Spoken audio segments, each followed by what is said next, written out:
Just ahead on American Black Journal, the Education Achievement Authority launches a career and technical education program for its Detroit high school students. We'll tell you how teens can get a jump on earning college credit, plus get a paid job. Also ahead, Crime Stoppers of Michigan is honoring 3 individuals for their commitment to making our community safer. We'll talk with the president of Crime Stoppers and one of the honorees. That's all coming up next. Lindsay wants to know. So I'm curious, what's DTE Energy doing to improve their customer service? Why don't we take a ride over there and let Rachel tell us? Hello. Hello. Take a walk with me. Here at DTE Energy, we're working very hard to improve our service, like answering every call under 1 minute and resolving the issue on the first call. Wow, no passing the buck, huh? Nope. And plus, we're adding over 100 customer service jobs right here in the state of Michigan. I need to get a real job. I'm going to send your application. Thanks, Rachel. DTE Energy. Know your own power. When I grow up, I want to be an architectural engineer. Registered nurse. The law enforcement. A computer scientist. A successful person. Give Michigan's children the chance to aim high with quality early education.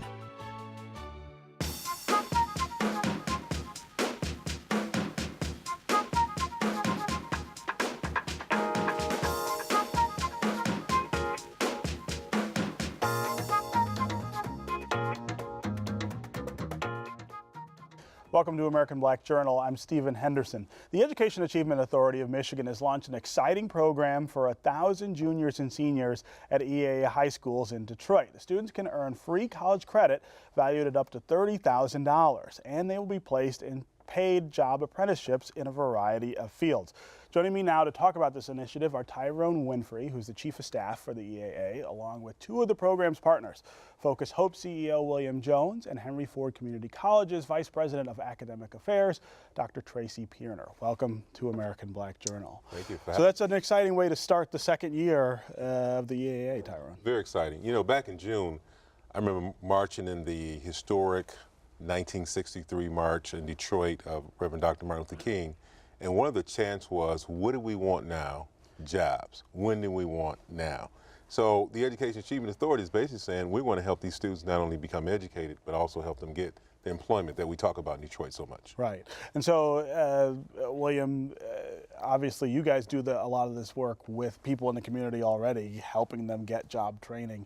It must not be that much of a translation then to try to take high school students and do it. Well, actually, we're pretty excited about this. I mean, this partnership with the EAA, an extensive partnership in the community already, the chance to take them, expose them to the opportunities embedded in learning manufacturing, advanced manufacturing techniques in the Machinist Training Institute, as well as an information technology program, opens up tremendous opportunities for people and students who might not be aware of just what they can mean, both in terms of a job skill, a solid skill, but the opportunity to advance into college. Well, and how much can high school students do of that work? I mean, at their age.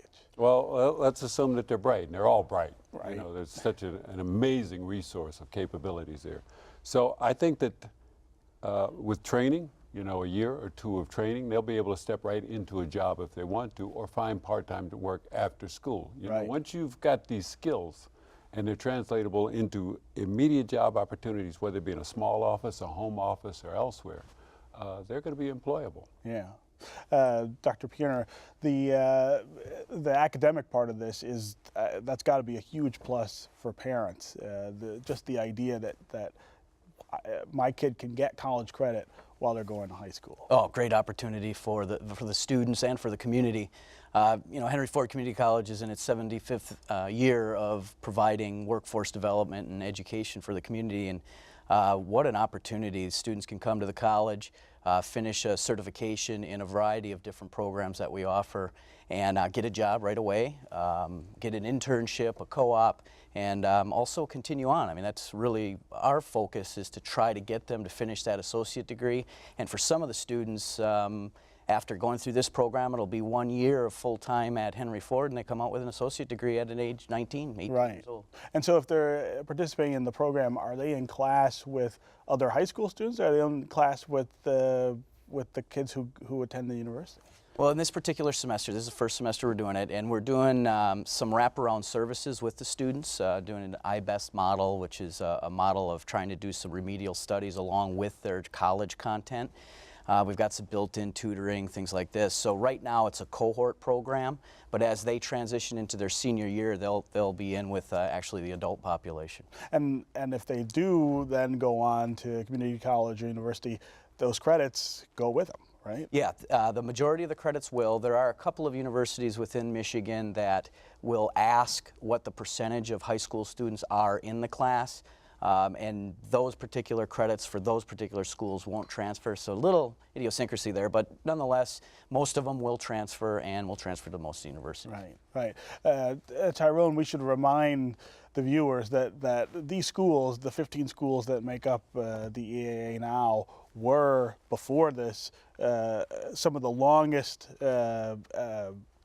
underperformers, longest standing underperformers in DPS. So we're really talking about the critical population we need to reach in terms of public school kids. And it goes back to what I said earlier about what do we want now in Detroit jobs. What do we want? It really is skills.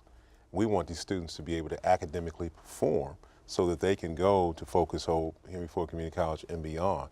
So we're working with some of the students that have the most academic challenges to take those low-performing schools and make them high-performing. Right. EAA has been criticized an awful lot, sometimes by me and our newspaper.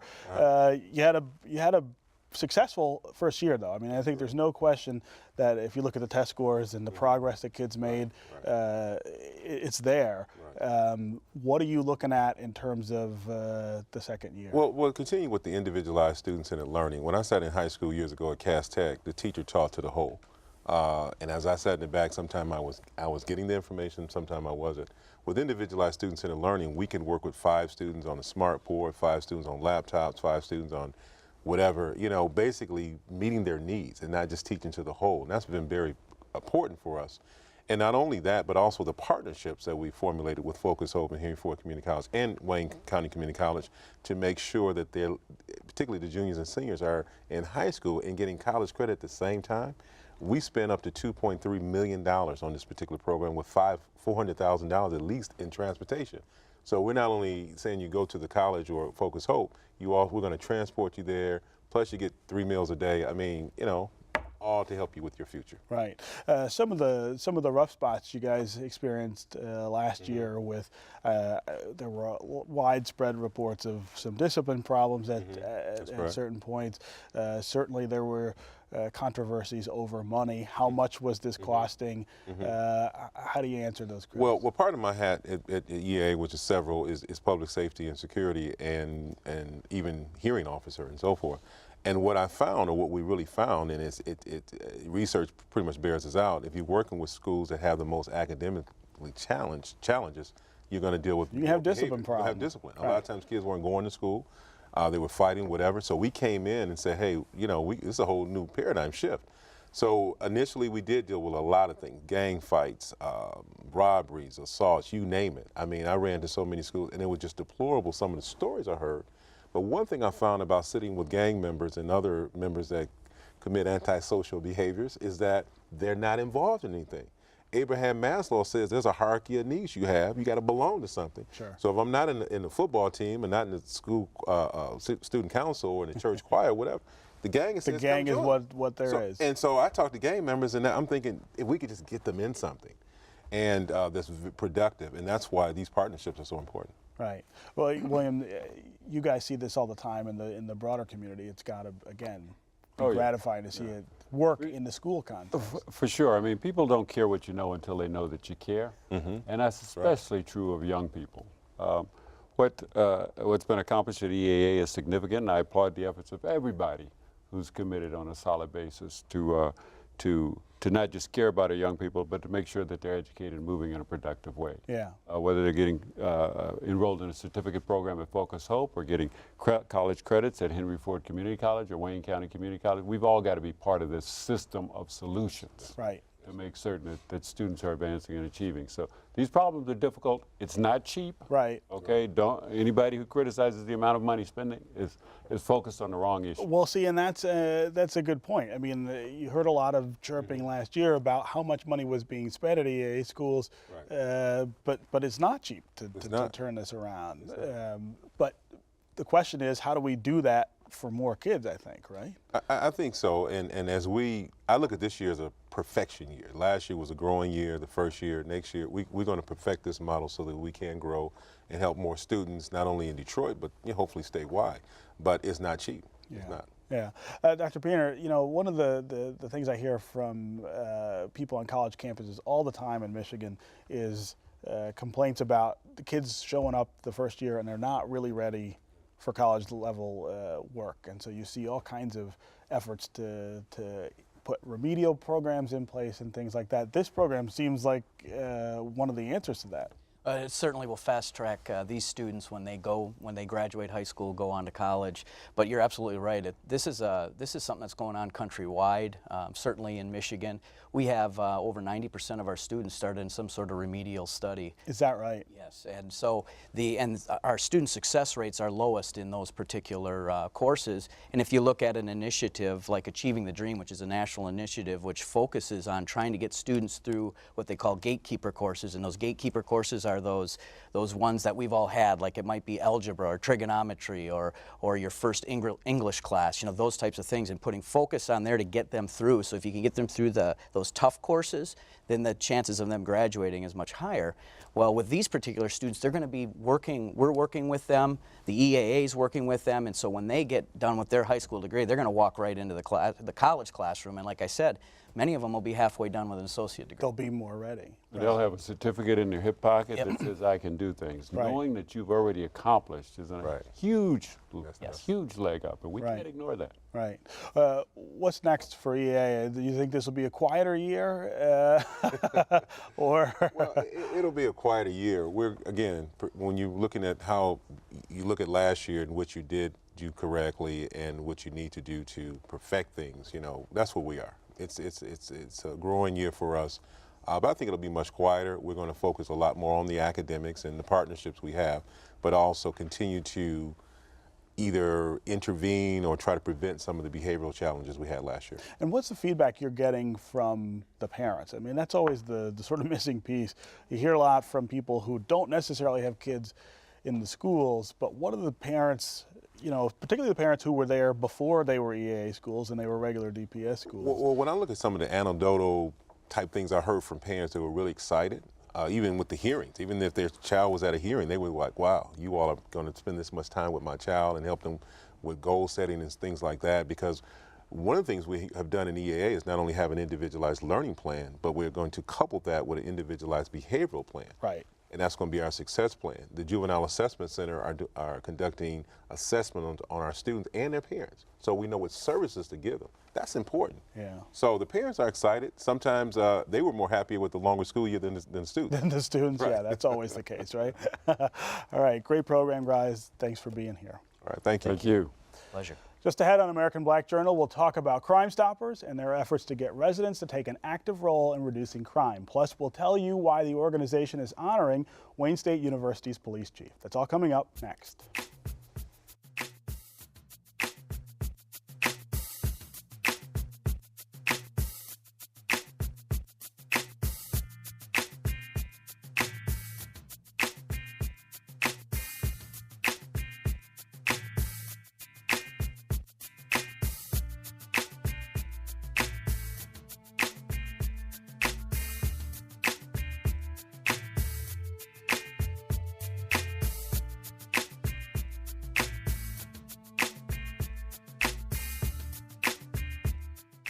This week, the FBI released its crime data for 2012, and there was not some good news for some cities in Michigan. Detroit, Saginaw, and Flint were among the top 10 most dangerous cities in America.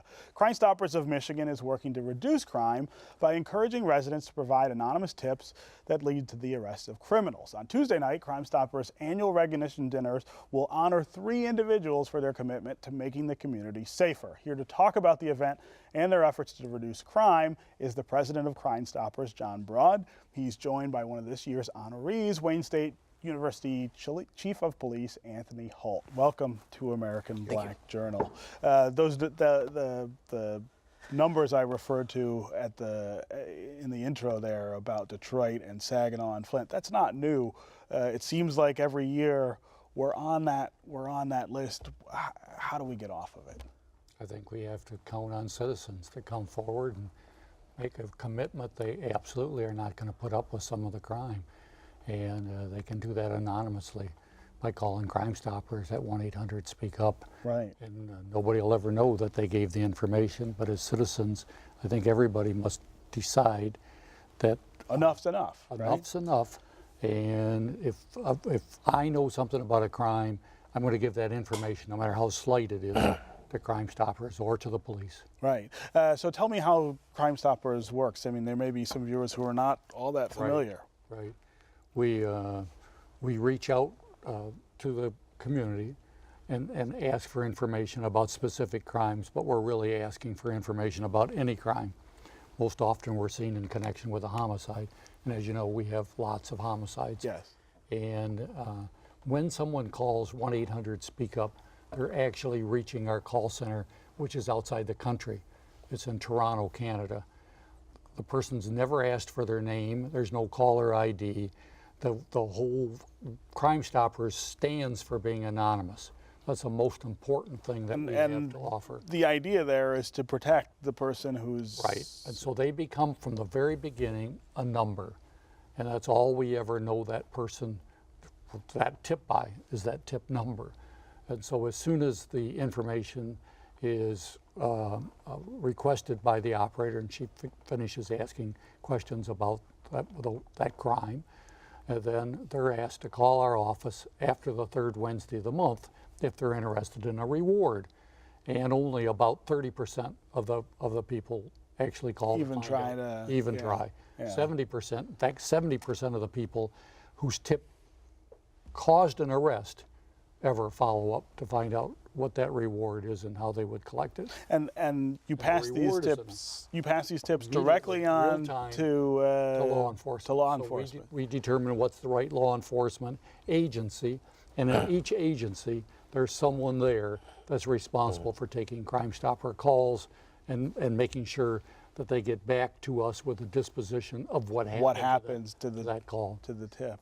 So Chief Holt, they're honoring you, and I'm not surprised by that because it seems like everywhere I go, somebody is talking about the good things that are happening in the Midtown area, partially because of the policing efforts in your department. But first, I want you to talk about how helpful something like Crime Stoppers is to your operations. Well, thank you for the compliment, but first of all, it's never because of one individual or one organization. The key is collaboration and partnership. Yeah. We have a ComStat meeting where we, in Midtown, have all the local law enforcement agencies and business concerns.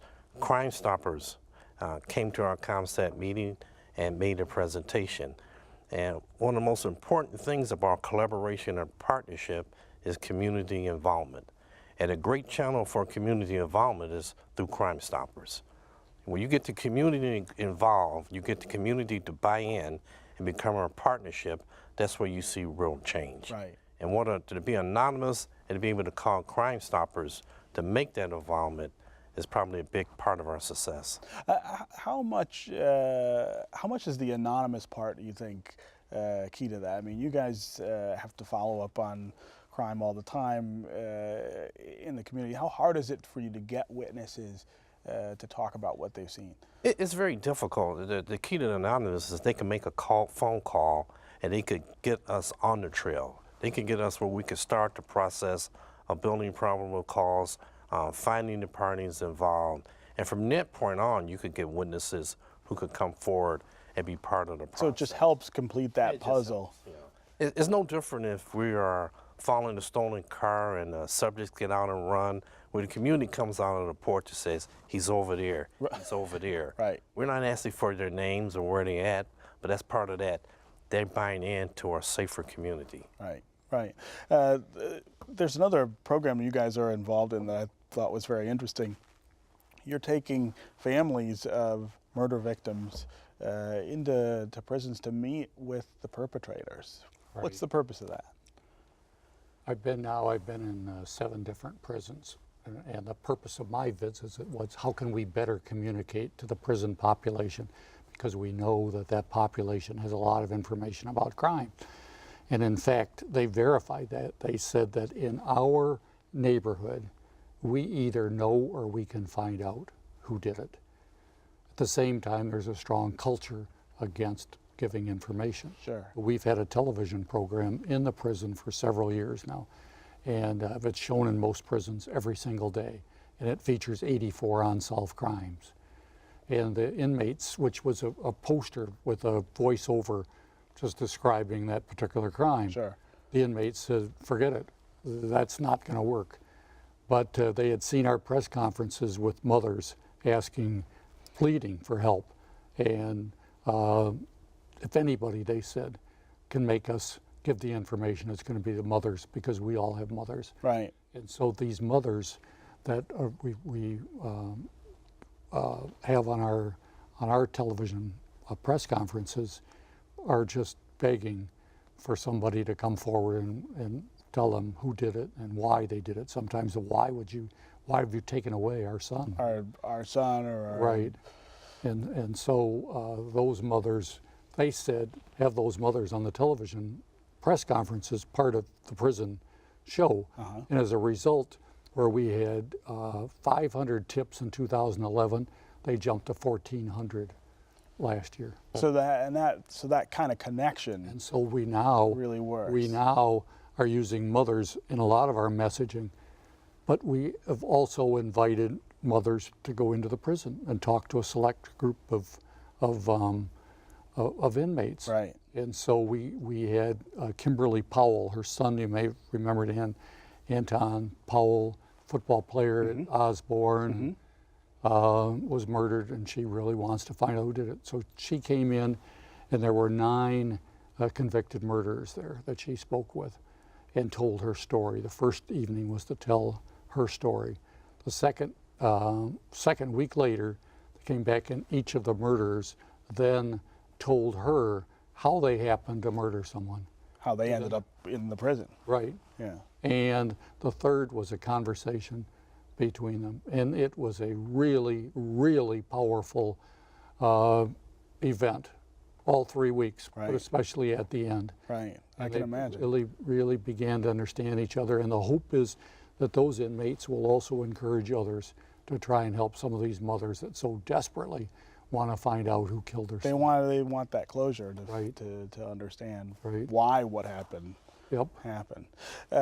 Chief Holt, there's a real impression around town that Midtown is much safer than the rest of Detroit, and I think a lot of it has to do with the policing efforts that are going on there. Tell me about what's different about that area that's giving people that sense. Well, actually, the statistics really bear Well, that's that right. out. We're showing a 42% decrease in Class 1 crimes since 2008, since we started a process called CompStat. And that process, we meet every 2 weeks. Yeah. And we track and we map crime, and we can respond to it, either by high visibilities, by looking at high impact offenders, and it's been very successful. We have every agency in Midtown in that area. And doing it. And we're doing all the stakeholders, but what's key, our CompStat is a little different, is now we have community involvement. Right. You know, we'll have the Woodbridge community come in, and we'll ask them what is happening in the community, what can we do to make it a little bit better. If they say, well, we really like to see officers walk through the neighborhoods, we like to see you participate in our neighborhood functions. So we say, okay, that's an element we didn't have, so we added that. Yeah. And I think that's one of the reasons for success here. Yeah.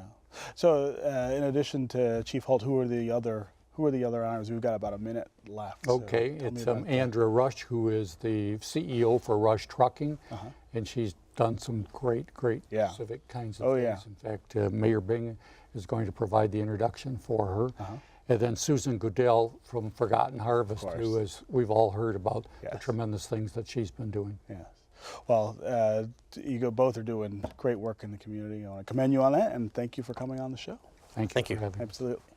Before we leave, we here at American Black Journal want to offer our condolences to the family of former Detroit Public TV president and general manager Bob Larson. Bob passed away on September 13th in Florida. He served at the helm of Detroit Public TV from 1983 until 1995. We'll remember him for his vision and many contributions to public television. Thanks for joining us. We'll see you next time on American Black Journal.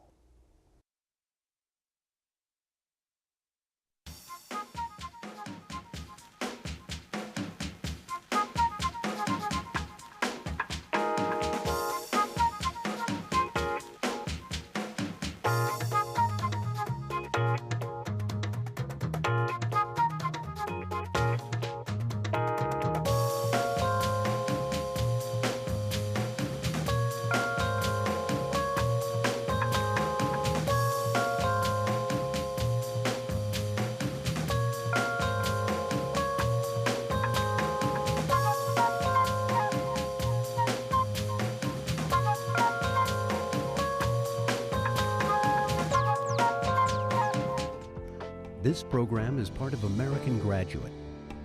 Let's make it happen. A public media initiative made possible by the Corporation for Public Broadcasting. Lindsay wants to know. So I'm curious, what's DTE Energy doing to improve their customer service? Why don't we take a ride over there and let Rachel tell us? Hello. Hello. Take a walk with me. Here at DC Energy, we're working very hard to improve our service, like answering every call under 1 minute and resolving the issue on the first call. Wow, no passing the buck, huh? Nope. And plus, we're adding over 100 customer service jobs right here in the state of Michigan. I need to get a real job. I'm going to send your application. Thanks, Rachel. DTE Energy. Know your own power. When I grow up, I want to be an architectural engineer. Registered nurse. In the law enforcement, A computer scientist. a successful person. Give Michigan's children the chance to aim high with quality early education.